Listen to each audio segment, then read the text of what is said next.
32 নম্বরে আগুন দিছে, এটা নিন্দনীয়, অতি নিন্দনীয়। কারণ এটা বাংলাদেশের ঐতিহাসিক একটি বাড়ি। এই বাড়ি শুধু বাংলাদেশের জন্মের সাথে না, প্রতিটি আন্দোলনের ইতিহাসের সাথে এই বাড়িটা সম্পৃক্ত। এবং এটা ছিল মিউজিয়াম পরবর্তীতে।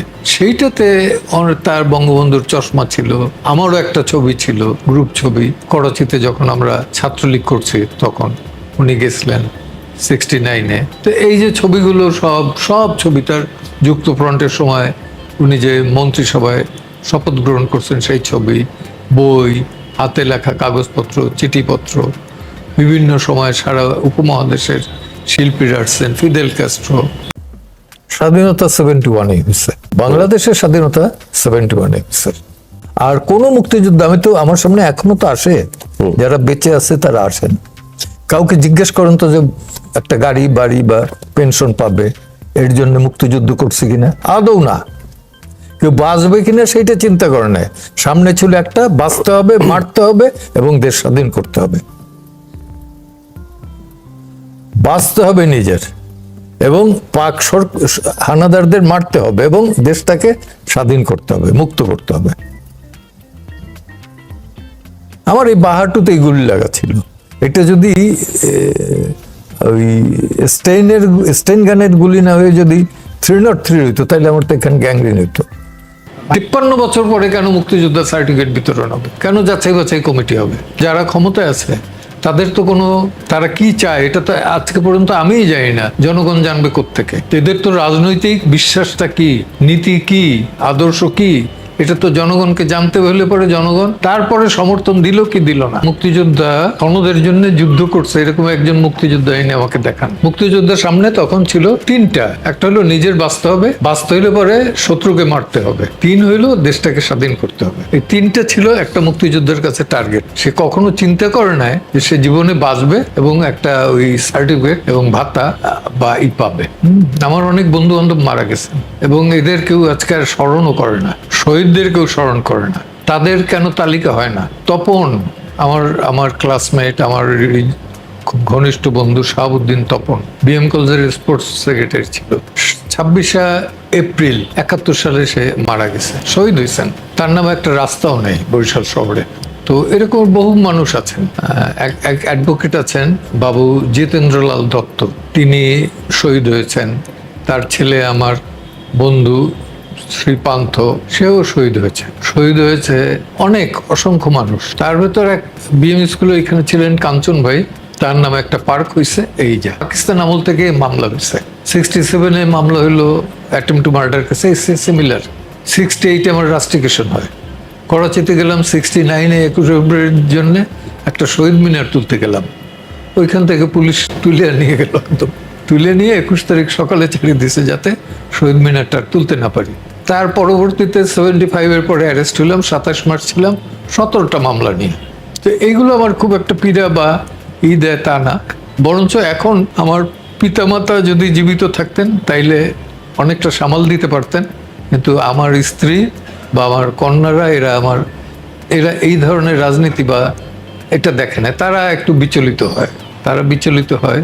এবং আমি যে বিল্ডিংয়ে থাকি, একটা অ্যাপার্টমেন্ট বিল্ডিং, 36টা পরিবার থাকে, তারাও একটু বিচলিত হয় যে উনি আমাদের মধ্যে বয়োজ্যেষ্ঠ, তো ওনার কারণে যদি বাসাতে পুলিশ ঢোকে বা কোনো মান সম্মান হানি হয় কিনা, এইসব আর কি হয়। আমি বলবো যে আমার দৃষ্টিভঙ্গিতে যারা মৌলবাদী চিন্তা ভাবনার, সেই ধরনের কিছু লোক এখানে আছে। That's why it is different. এরা প্রগতিবাদী না, এরা মৌলবাদী, পশ্চাৎগামী রাজনীতিতে তারা বিশ্বাসী। ছাত্রদের মধ্যে ছাত্র সংগঠনে তাদের সংগঠিত করার একটা অভাব ছিল, সচেতন করার একটা অভাব ছিল। কিন্তু জনতার মধ্যে এখনো রাজনৈতিক দলের প্রভাবটাই বেশি। সেটা হতে পারে ছোট রাজনৈতিক দল, কিন্তু তাদের প্রভাবই বেশি। মূলত একটা নেগেটিভ সাপোর্ট ছিল। তা আওয়ামী বিরোধী যারা ছিল তারা এদের একটা সাপোর্ট ছিল। প্রথমত এটা কোটা আন্দোলন, কোটা বিরোধী আন্দোলন। তাতে আপামরও ছাত্রলীগ হইলো কোটার শিকার হচ্ছে, ছাত্রলীগের বাইরে হইলেও কোটার শিকার হচ্ছে। কেবল যে কোটাধারী ছাত্রলীগেই আছে তা তো না, বিএনপিতেও আছে, জামাতে আছে কিনা আমি জানি না, তাও থাকতে পারে। কারণ যে হারে মুক্তিযোদ্ধা, তাই না? যে কারণে আর কোটা কেন? এখানে মেধা অগ্রগণ্য। আওয়ামী লীগের অসংখ্য দুর্বলতা ছিল। তার লাস্ট ক্যাবিনেটে রাজনৈতিক কর্মী কে ছিল, রাজনৈতিক নেতা কে ছিল, এক্সেপ্ট জাহাঙ্গীর কবির নানক আর কে, ওবায়দুল কাদের, এই তো এই দুইজন গত 7 মাসের হিসেবে বলতেছি। আর সবই তো বিজনেসম্যান। সেই ক্ষেত্রে চুরি বলতে কি বলবো, যে ঘুষ ছাড়া এমন কোনো সেক্টর ছিল না যেটা পয়সার বিনিময়ে বিক্রি না হতো। এই যে অগাধ সম্পত্তি এক একজনের আমরা দেখতে পাচ্ছি, আমলাদের, পুলিশের আইজি, তারপরে ডিআইজিদের, এগুলো সত্যি কি মিথ্যা তো জানি না, কিন্তু একজন সেক্রেটারি সচিবদের তো কোনো সম্পত্তির হিসাব আমরা দেখতে পাচ্ছি না। এই যে ধরনের নির্বাচন, এই নির্বাচনগুলো তো গ্রহণযোগ্য না। সেই আক্ষেপটা এদের গিয়ে পড়ছে, অর্থাৎ অ্যাবসলিউটলি একটা নেগেটিভ পলিটিক্সের কারণে এদের উত্থান। এরা নিজেরাও তো হারুনের ডিবি হারুনের ওখানে বসে একটা আন্ডারটেকিং দিয়ে তারা স্টেটমেন্ট দিল, আন্দোলন তারা করল। যদি এখানে রিলিজটা আমরা না করাইতে পারতাম, যদি না বলতে পারতাম তখন, তাহলে তো এরা থাকতো। ভেতরে থাকলে পরে তো আন্দোলন গেছিল তখনকার মতো। যদিও বাইরে থেকে কেউ বলছো যে না, এটা আমরা মানি না। এই নেতৃত্ব দিয়ে তেমন কি পাবেন? সরকার পতন হয়েছে, যেটা আমি সরাসরি বলি যে সেনাবাহিনীর এখানে একটা ভূমিকা ছিল, স্বীকার পাই আর না পাই, সেই ভূমিকাটা এই সরকার পতনকে ত্বরান্বিত করে। ফলাফল আসার জন্য কেউ মামলা এটা দেয় নাই। আমার যেটা ধারণা, এটা হ্যারাসমেন্টের জন্য দিয়েছে, তারা হ্যারাস হবেন। যতদিন মামলা থাকবে ততদিন হ্যারাস হবেন। দেখেন না যে খালেদা জিয়া না কার বিরুদ্ধে 8টা মামলা ছিল, একদিনে খারিজ হয়ে গেছে। ওইরকম আবার এরা যদি ক্ষমতা আসতে পারে তাইলে একদিনে খারিজ হবে সব মামলা। আমি একটা কথা বলি, চীনে জাপানের হাত থেকে যুদ্ধ করে দেশটাকে কিন্তু গণতান্ত্রিক একটি দেশে নিয়ে আসছিল কুমিংটাং এর নেতা ডক্টর সান ইয়াতসেন। তাকে বলা হয় father of the Chinese nation. Sun ইয়াতসেনের জামাই ছিল Chiang Kai Shek, general Chiang Kai Shek. তার বিরুদ্ধে লড়াই করে কিন্তু কমিউনিস্টরা ক্ষমতা দখল করে। চিয়াং কাই শেক কিন্তু আজকের ফরমোজায় গিয়া, তাইপেতে গিয়া আশ্রয় নেয়। তারা কিন্তু এই ডক্টর সান ইয়াতসেনের যে কন্ট্রিবিউশন, এটাই কিন্তু মাও সেতুং বা চৌ এনলাই বা দেং জিয়াওপিং এরা কেউ কিন্তু অস্বীকার করেন না, আজকের নেতারাও অস্বীকার করেন না। তেমনি George Washington, Abraham Lincoln, Jefferson, এদেরকে কিন্তু পরবর্তীতে ওই বিল ক্লিন্টন বলেন, জর্জ বুশ বলেন বা ডোনাল্ড ট্রাম্প বলেন, এরা কেউই কিন্তু অস্বীকার করতে পারে না, তাই না? তো তেমনি আপনি আসেন বিসমার্ক, যে হোলি রোমান এম্পায়ারে ইউনাইট করে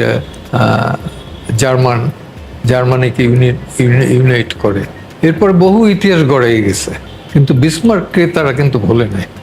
আমি কেন সার্টিফিকেট নেই না সেটা আবার ক্লারিফাই করি, যে সার্টিফিকেটের জন্য কেউ লড়াই করে নাই। আমার পুরো পরিবারই রাজনৈতিক পরিবার ছিল। আমার দাদা আনডিভাইডেড বেঙ্গলের ফার্স্ট অ্যাসেম্বলির মেম্বার ছিলেন। উনি পরবর্তীতে বেঙ্গলে শেরে বাংলার যে বেঙ্গল ক্যাবিনেট, সেখানকার মন্ত্রীও ছিলেন। বরিশাল জেলা বোর্ডের চেয়ারম্যান ছিলেন ব্রিটিশ আমলেই, আবার পাকিস্তান আমলে মিউনিসিপ্যালিটির চেয়ারম্যান ছিলেন। আমার বাপ সারা জীবন ভাষায় ন্যাপ করে আসছেন, বাবা আর কি। তো সেই ক্ষেত্রে তো আমার উপরে এই ধরনের কোনোই ছিল না। মাওলানা সাহেব গিয়ে বরিশালে আমাদের বাসাতে থাকতেন, এটা চাপ থাকার তো কোনো প্রশ্নই নেই। বরঞ্চ এটা হাসাহাসি হইতো যে সার্টিফিকেট, ব্লাঙ্ক সার্টিফিকেট বিলি হচ্ছে, তখন এটা ছিল হাসির পাত্র। এটা ফিরে দেয় তো এটা একটা অরাজনৈতিক মামলা, রাজনীতির বিষয়ক না। এবং ওই 180 জনের ভিতরে আমার দিচ্ছে 94 নম্বরে। এবং এটা মূলত ঘটনাটা নাকি শুনলাম, যেটা এখন সত্যি কি মিথ্যা তার আমি জানি না, যে করেছে তার বাড়িও উলানিয়া, বরিশালের মেহেন্দিগঞ্জের। যাদের বিরুদ্ধে করছে ম্যাক্সিমামই উলানিয়ার লোক, মেহেন্দিগঞ্জের লোক, এবং মেহেন্দিগঞ্জের পলিটিক্স নিয়ে এটা। তা আমি আমার জীবনে বোধহয় উলানিয়া আমার আত্মীয়, এবং উলানিয়ার নাম শুনবেন, উলানিয়া এই যে জাস্টিস জুবায়ের চৌধুরী, এদের বাড়ি কিন্তু উলানিয়া। গাফফার চৌধুরীর বাড়ি কিন্তু উলানিয়া। ফুয়াদ চৌধুরী দীপ্ত টিভির, তাদের বাবা আমিনুল হক চৌধুরী সাহেব বরিশালের আওয়ামী লীগের সভাপতি ছিলেন এবং গভর্নরও ছিলেন বাকশাল হওয়ার পর, তার বাড়িও উলানিয়া। এরা আমাদের আত্মীয় স্বজন। ওইখানে আমি গেছি বোধহয় সর্বসাকুল্যে আমার জীবনে 3 বার। এখানে তো খুন খারাপির ভেতরে আমার জড়াবার কোনো প্রশ্নই নাই। কীভাবে আমার নামার সেট, তো পরবর্তীতে দেখলাম যে ইনফরম্যান্ট যিনি বাদী ছিলেন, তিনি এটা তুলে নিছেন থানা থেকে। এবারে একটা দিছে, এবং ইসের মাধ্যমে পেলাম, পেপার পত্রপত্রিকার মাধ্যমে পেলাম যে তারা তুলে নিছে। তার আগে আমার ফোনে বিভিন্ন লোক বলতেছিল যে এটা ভুলে হয়ে গেছে। তো ভুলে তো নাম একদম অ্যাকুরেটলি জেডাই খান পান্না অ্যাডভোকেট বাংলাদেশ সুপ্রিম কোর্ট, এভাবে তো আসতে পারে না, কেউ না কেউ ইনসার্ট করছে এখানে। এটা নিয়ে আমার মাথা ব্যথা নাই, আমি বেল নিয়ে আসছি, তারপরে পুলিশ যদি রিপোর্ট আমার এগেনস্ট আসে আমি ট্রায়াল ফেস করবো।